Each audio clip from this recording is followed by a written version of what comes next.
Hi friends, आपण माने केमती अछंती? भलरे अछि मु, आपण माने भी भलरे थिबे। तो देखि पारथिबे एटा हम जमी एटा देखि पारथिबे सूर्य उदय हेउची। एबे सकाळ हेची। तो सांग माने देखि पारथिबे एटा हम धान वर्षा हेले भिजी जेव बोली कि गुड़ा गुड़ी गिरी बांधी देइचु। तो सांग माने देखि पारथिबे मो पछर बैकग्राउंड केमती देखा जाउची। भल देखा जाउची ना। तो मु आस्थली सकाळ सकाळ टिके बुलिया को। तो अबे मु घर को जाउची। तो देखि पारथिबे एटा हमर मेन रास्ता। एटा मेन रास्ता साइड रे हम जमी अछि। सांग माने देखि पारथिबे ब्रह्मपुर बस हमर याडे ब्रह्मपुर कटक बस चालुची। तो सांग माने मोर डिस्ट्रिक्ट मालकानगिरी मो छोटिया गाँव रु बिलोंग करुची। मो फैमिली ब्लॉग को आपण माने टिके सपोर्ट करंतु।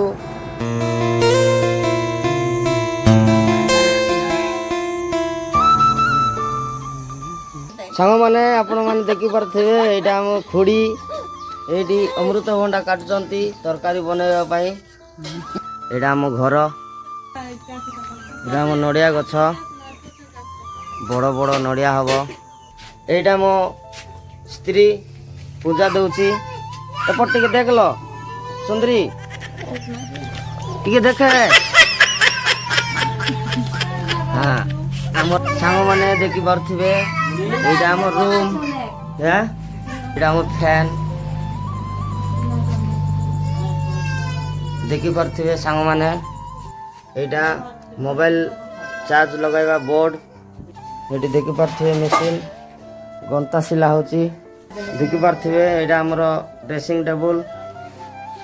एटा पेंट शर्ट जगह रखिया जगह। एटा सांग माने वीडियो जदी भल लागुची कमेंट करी कि जणांतु। एटा हमर सैमसंग टीवी गोटे अछि, बहुत पुराना टीवी। एटा हमर कूलर खराब हो जाइछि। एटा सांग माने देखि पारथिबे एटा हम आउ गोटे रूम। एटा हम फ्रिज चलला अछि रे। हाँ, एटी देखि पारथिबे एटा हम माँ पंखा भी अछि, फैन। हम याडे बहुत गरम। हमर लुना गाड़ी गोटे अछि, एक्सेल 100 फैशन प्रो गोटे अछि। दुईटा बाछुरी अछंती। एटा हम गाई गुआल। एटा हम आउ गोटे मशीन। एथिरे पैंट शर्ट सबू सिला होची। देखि पारथिबे सबू सिलाई होची। एटा हम पिजुली गछ, बढ़िया बड़ बड़ पिजुली होची। सांग माने देखि पारथिबे कलरा भजा हबो। हमर आजी भात हेई गला। चूल्हा रे काठ रे रांधुचु आमे। देखि पारथिबे कोन खाउछु लो गेबी आकनचु। भाई माने टिके नर्वस लागुची वीडियो बनाइबा को। धान जाक हेई जाइची, पूरा भरा भरा हेई जाइची धान जाक। भाउज बासन माजुचंती। आ भाउज कोन भलो? तबे काठ काटियार अछि। मोर मोबाइल रखिबा स्टैंड एटा एडी देखि पारथिबे गोटे काठ रे जोगाड़ कर देइची मोबाइल रखिबा स्टैंड।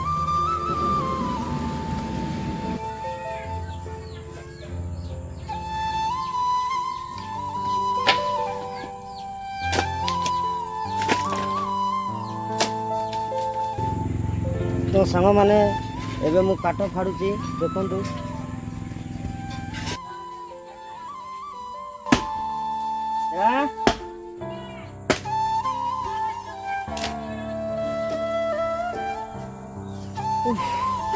तो सांग माने काठ कटा सरला देखंतु। तो सांग माने देखि पारथिबे मो स्त्री गंता सिलौची। आ भल अछि किलो है काई गंता सिलाई हेची।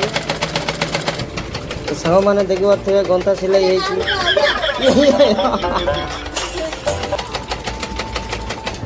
तो राधिका तू तो बढ़िया शिखी गलुनी गंता सिलेଇବା ଆଉ କିଛି ଟେନସନ୍ ନାହିଁ ଆମର ଆଉ। ତ ଏବେ ଭାତ ଖାଇବା ଭୋକ ହେଲାଣି ଆଉ ସାଙ୍ଗମାନେ ଆପଣମାନେ ଖାଇଲେ? ତ ରାତି 8ଟା ହେବାକୁ ଗଲାଣି।